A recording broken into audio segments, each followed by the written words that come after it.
आप सभी का मेरे चैनल पर हार्दिक स्वागत है। आज मैं बात करूंगा मॉडल सेट नंबर 21 के बारे में। मैंने आपको पिछली वीडियो में करवाया था मॉडल सेट नंबर 20 और आज करवा रहा हूं मॉडल सेट नंबर 21। मैं इस मॉडल सेटों द्वारा आपको मैं फिजिक्स, केमिस्ट्री और बायो यानी इन तीनों सब्जेक्टों के जो महत्वपूर्ण प्रश्न हैं, जो किसी न किसी एग्जाम्स में रिपीट होंगे या आएंगे, वो प्रश्न मैं आपको पूरे अच्छी तरह से आपको रिवाइज करवा दूंगा इन मॉडल सेटों द्वारा। आप मेरे चैनल पर नए हो तो चैनल को सब्सक्राइब कीजिए और वीडियो को शेयर कीजिए ताकि आने वाला नोटिफिकेशन आपको सबसे पहले प्राप्त कर सके।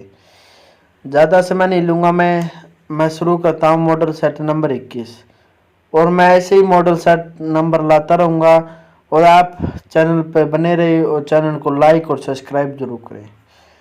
तो शुरू करता हूँ मैं हमारा मॉडल सेट नंबर 21। देखिए हमारा मॉडल सेट नंबर 21।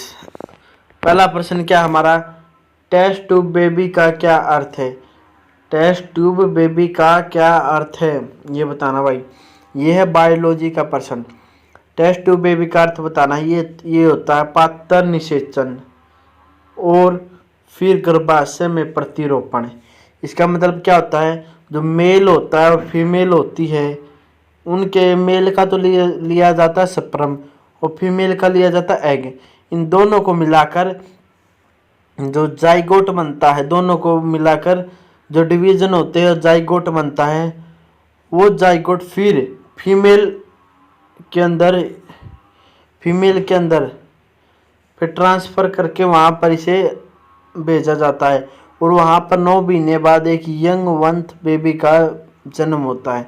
यानी क्या कहा गया इसमें, फर्टिलाइजेशन तो होगी, मतलब ट्यूब के अंदर एक ट्यूब लेते हैं, उसके अंदर मेल का और फीमेल का, इन दोनों का लेकर, मेल का स्पर्म फीमेल का एग, इन दोनों को फर्टिलाइज बाहर ही किया जाता है एक ट्यूब के अंदर। फिर फीमेल के अंदर गर्भाशय में प्रतिरोपण किया जाता है। फीमेल के गर्भाशय के अंदर प्रतिरोपण किया जाता है। इसे टेस्ट ट्यूब बेबी का नाम दिया गया है। इसका पूरा ये मतलब है। अगला प्रश्न देखिए, लीवर में भविष्य के लिए कौन सी विटामिन भंडारित है। यानी हमारा लीवर एक केमिकल फैक्ट्री कहा जाता है। लीवर को केमिकल फैक्ट्री, जिसके अंदर से सबसे ज़्यादा मात्रा में केमिकल रिलीज होता है। ये कहा गया लीवर में भविष्य के लिए कौन सी विटामिन भंडारित है, यानी सबसे अधिक मात्रा में जो कभी नहीं खत्म होगी, वो होगा विटामिन ए। विटामिन ए हमारे लीवर के अंदर भंडारित मात्रा अधिक मात्रा में है, जो भविष्य के लिए है। भविष्य के लिए भंडारित मात्रा में विटामिन कौन सी है, विटामिन ए। अगला प्रश्न है, कैंडिला किसका मात्रक है। भाई एक यूनिट है कैंडिला। कैंडिला किसका मात्रक है, यानी कैंडिला को किस चीज़ को मापने के लिए यूज किया जाता है। कैंडिला को ये मापने के लिए किया जाता है ज्योति तीव्रता का भाई मात्रक होता है कैंडिला। किसका मात्रक होता है, ज्योति तीव्रता का मात्रक होता है कैंडिला। अगला प्रश्न देखिए भाई, ग्रहों के गति के नियम को किसने प्रतिपादित किया। ग्रहों के गति यानी जो ग्रह होते हैं, प्लेनेट होते हैं, जो घूमते हैं अपने अक्ष पर, उसका नियम दिया है भाई। किसने दिया है, किसने प्रतिपादित किया है, केपलर ने। एक महान साइंटिस्ट रह चुके भाई, खगोल वैज्ञानिक के। उन्होंने ग्रहों के गति का नियम, यानी ग्रहों के जो घूमते हैं उनका जो नियम होता है उसे प्रतिपादित किया, यानी बताया है लोगों को। किसने बताया, केपलर ने भाई। अगला है, साबुन का बुलबुला किन कारण से रंगीन दिखाई देता है। यानी हम जो साबुन लगाते हैं, वो जो बुलबुला होता है वो हमें रंगीन दिखाई देता है। जब भी उस पर धूप पड़ती है, वैसे भी थोड़ी बहुत धूप होगी ना, वो हमें रंगीन दिखाई देगा रोशनी के अंदर। किसके कारण दिखाई देता वो भाई, वो देता भाई व्यक्तिकरण के कारण। व्यक्तिकरण के कारण भाई जो बुलबुला होता है साबुन का, वो हमें रंगीन दिखाई देता है, हरा, पीला, लाल, गुलाबी, ऐसा। अगला प्रश्न देखिए, किन लाल द्रव के नाम, देखो दोबारा पढ़ता हूं ये, किन्हें लाल द्रव के उपनाम से जाना जाता है, यानी ये उपनाम दिया गया भाई लाल द्रव। लाल द्रव के उपनाम से जाना जाता है, किसको जाना जाता भाई, पोटासियम परमैंगनेट। पोटासियम परमैंगनेट को भाई लाल द्रव या लाल दवा भी दवा आ सकती है भाई, यहाँ पर लाल द्रव है और लाल दवा, द्रव या दवा, यानी इस पोटासियम परमैंगनेट की ये उपनाम है लाल दवा या लाल द्रव। ये भाई जो भैंस होती है ना, उनके अंदर एक बीमारी आती है मुंह खुरी की। मुंह खुरी यानी मुंह के अंदर तो छाले हो जाते हैं, और पैरों में जो पैर होते हैं भाई, उनकी तली होती है वो नाजुक हो जाती है, मतलब उन्हें चलने फिरने में बहुत कठिनाई होती है। तब भाई लाल दवा को उनके पैरों में पानी में मिलाकर, नवाए पानी में मिलाकर उनके पैरों में लगाया जाता भाई। इससे उनके पैर जल्दी से ठीक हो जाते हैं और मक्खी मच्छर कुछ भी होता है वो लगे नहीं, यानी बीमारी नहीं करेंगे उसमें। अगला प्रश्न देखिए, ये तो हो गया हमारा। अगला प्रश्न है ह्यूमन बॉडी के बारे में। मनुष्य के लार में पाया जाने वाला एंजाइम, यानी मनुष्य की लार में पाया जाता है कि एंजाइम बताना भाई कौन सा है। मनुष्य भाई जो भोजन को लेता है तो मुंह से लेता है भाई। जो हमारी जीभ होती है वो भाई सलाइवा होता है, हमारी लार के अंदर भाई अनेक प्रकार के एंजाइम होते हैं।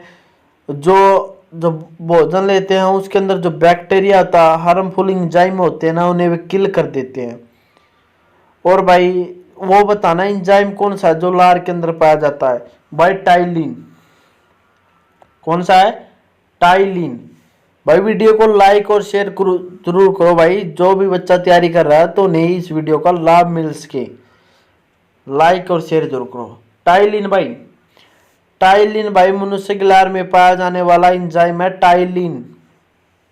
अगला प्रश्न देखिए फिजिक्स का, ये चाबी भरी घड़ी में कौन सी ऊर्जा होती है। यानी पहले आपने देखा होगा, पहले ऐसे खिलौने आते थे जो चाबी भरने से स्टार्ट होते थे। यानी ये वो जगह जो चाबी भरी घड़ी होती है, जो चाबी भरती है, जो घड़ी घूमती है, उसमें कौन सी ऊर्जा का इस्तेमाल किया होता है, कौन सी ऊर्जा होती है, ऊर्जा बताने वाली, स्थिज ऊर्जा। यानी एक ये ऐसी ऊर्जा होती है जो चाबी घुमाते, मतलब चाबी भरनी पड़ती है, उससे वो घड़ी चलती है। घड़ी भी, खिलौने भी, कोई भी लगा लो जो चाबी भरने से चलते हैं, उसमें कौन सी ऊर्जा का इस्तेमाल किया जाता है, स्थिज ऊर्जा का भाई। अगला प्रश्न है, तेल दीप की बाती में तेल किस कारण ऊपर उठता है। आपने देखा होगा जो तेल होता है, जो दीप लगाते हैं, वो भाई बात कैसी तेल को अपनी ओर खींचती है, ऊपर की ओर कैसे खींचती है। जो बात होती है वो भाई तेल को अपनी ओर कैसे खींचती है। बात तो ऊपर हो गई दीवे के, और तेल होता है नीचे, तो किस कारण की वजह से तेल ऊपर उठता है, किस कारण की वजह से उठता है, केशिकाओं क्रिया के कारण। केशिकाओं क्रिया के कारण, ये एक ऐसी क्रिया होती है जिसके कारण भाई जो दीप होता है, दीप के अंदर जो बाती होती है, वो भाई तेल को ऊपर की ओर खींचती है। किसके कारण, केशिकाओं क्रिया के कारण भाई। अगला है, ध्वनि की चाल अधिकतम होती है, यानी साउंड यानी ध्वनि की चाल सबसे अधिक किस में होगी, सबसे तेज स्पीड ध्वनि की किस में होगी भाई। हवा में होगी, पानी में होगी, इस्पात में होगी, कहाँ पर होगी, ये बताना भाई। ये है भाई इस्पात होता भाई ठोस, यानी सॉलिड। जो भी सॉलिड पदार्थ होगा भाई उसमें ध्वनि की अधिकतम चाल रहेगी। सॉलिड, स्टील सॉलिड है भाई, स्टील में भाई ध्वनि की चाल सबसे अधिक होगी, सबसे कम पानी में भाई। अगला प्रश्न देखिए, सोनार अधिकांश किस द्वारा प्रयोग किया जाता है। सोनार अधिकांश किसके द्वारा प्रयोग किया जाता है। सोनार क्या होता है भाई, ये एक ऐसी किरण छोड़ता भाई जिससे हम पता लगा सकते हैं। ये समुद्री जहाजों के अंदर फिट होता सोनार। ये भाई नेविगेशन के लिए प्रयोग किया जाता है, यानी जो चीज़ समुद्र के अंदर डूब चुकी है या जैसे जहाज लगा लो वो डूब जाता है तो उसे सर्च करने के लिए, ढूंढने के लिए किसका प्रयोग किया जाता है? सोनार का। ये ऐसी किरण छोड़ता है जो भाई पता लगा सके यहाँ पर कोई जहाज डूबा है या नहीं है। और ये प्रयोग करते भाई नौ संचालकों द्वारा, यानी जो नाव ले होते हैं, जो नेवी होती है भाई पानी के अंदर, नौसेना, तो वो भाई इसका प्रयोग करते हैं। अगला प्रश्न देखिए भाई। अगला, संतान के निर्धारण के लिए किसका गुणसूत्र उत्तरदायी है?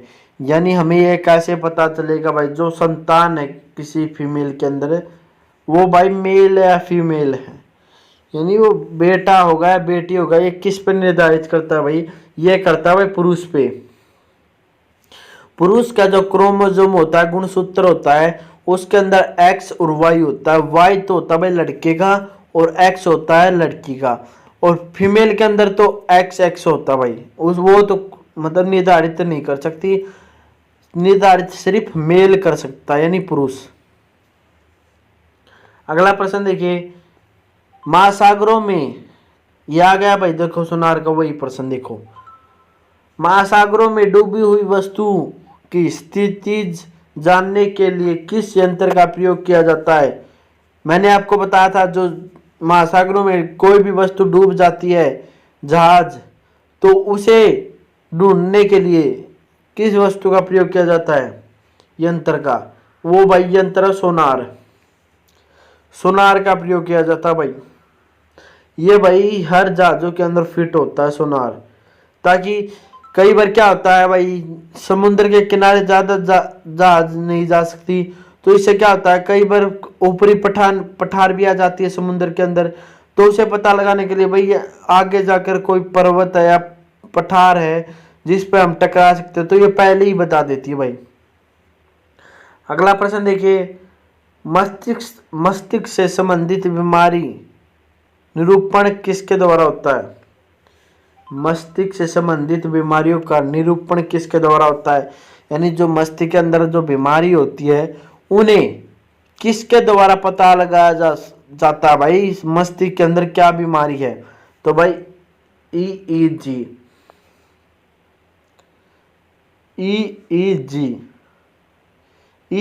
एक ऐसी वो होती है भाई, यंत्र होता है जिससे भाई मस्तिष्क से संबंधित बीमारियों का निरूपण किया जाता है, यानी पता लगाया जाता है।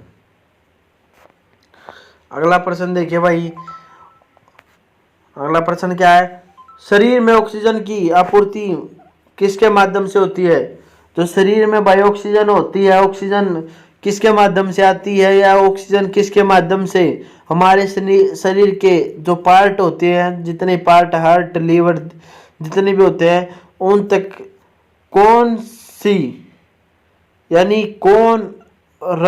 कौन ऑक्सीजन को इन पार्टों तक पहुंचाता है? तो भाई लाल रक्त कणिका, लाल रक्त कोशिका कह देते हैं, लाल रक्त कणिका।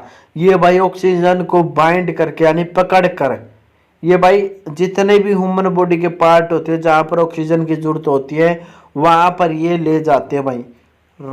रेड ब्लड सेल क्या देते हैं? रेड ब्लड सेल, लाल रक्त कोशिकाएं। अगला भाई स्वाइन फ्लू। ये भाई इतना घातक वायरस था भाई, इसके कारण अनेक लोगों की मौत हुई थी भाई।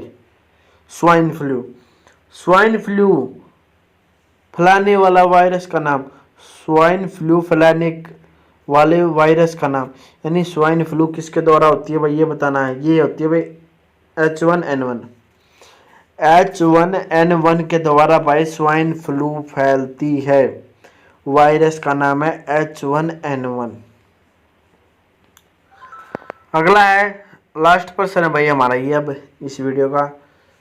ये देखिए, स्तनधारी वर्ग में रक्त का सबसे अधिक तापमान किसका होता है? ये बढ़िया बेस्ट पर्सन है भाई। जो स्तनधारी होते हैं, स्तनधारी कौन से होते हैं भाई? ये देखो, पहले तो स्तनधारी वो होते हैं भाई जो भाई यंग वंश, यानी वो अंडा नहीं देंगे, वो सीधा ही एक फूली बेबी को देंगे भाई। मतलब वो भाई अंडा कुछ नहीं देंगे। जैसे में वो होती है ह्यूमन होते हैं, ह्यूमन फीमेल, वो भाई बच्चे को पैदा करेंगे, यानी अंडे को नहीं करेंगे। तो भाई ये बताना, इसमें जो स्तनधारी होते हैं, जो अपने बच्चों को दूध पिलाते हैं, वो भाई उन जो स्तनधारी होते हैं वर्ग में होते हैं, उनमें सबसे अधिक रक्त का तापमान किसके अंदर होता है? ये बताना भाई। ये होता है भाई सबसे अधिक तापमान होता है भाई हम बकरी के अंदर। बकरी के अंदर होता भाई बकरी नहीं, बकरी के अंदर भाई सबसे अधिक रक्त का तापमान सबसे अधिक किसके अंदर होता है? बकरी के अंदर, गोट के अंदर भाई। गोट बकरी कितना होता है? 39 डिग्री सेल्सियस औसत तक। कितना होता है? 39 डिग्री सेल्सियस सबसे अधिक। भाई कुछ इंपॉर्टेंट प्रश्न थे इस वीडियो के। आप मेरे चैनल पर नए तो भाई चैनल को सब्सक्राइब कीजिए, वीडियो को शेयर कीजिए, ताकि आने वाला जो भी मैं नोटिफिकेशन डालूँ भाई इस चैनल पे तो आपको सबसे पहले प्राप्त हो सके। और भाई इस वीडियो को ज़्यादा से ज़्यादा शेयर करना, ताकि जो भी बच्चा किसी भी एग्जाम्स की लगा लो, सरकारी या प्राइवेट की तैयारी कर रहा है, तो उन्हें भाई इस वीडियो से अधिक लाभ मिले। क्योंकि मैं इस चैनल पर भाई फिजिक्स, केमिस्ट्री और बायो, यानी इन तीनों सब्जेक्टों के मैं आपको जितने भी पर्सन होते हैं वो सब करवा दूंगा भाई। और भाई मैथ की तैयारी भाई आप किसी भी चैनल से कर सकते हैं भाई। फिजिक्स केमिस्ट्री की मैं गारंटी लेता हूँ, आपके एक भी नंबर नहीं कटने दूंगा भाई। आप तैयारी करोगे तो आप पे निर्भर है, मैं तो करवा दूंगा भाई बढ़िया डाल। आप पे निर्भर है, आप बढ़िया तैयारी करोगे तो आपका एक भी नंबर नहीं कटेगा। मेरी तरफ से मैं कसर नहीं छोड़ूंगा भाई। तो भाई इस वीडियो को ज़्यादा से ज़्यादा शेयर करना, चैनल को सब्सक्राइब करना और like share. Thanks for watching.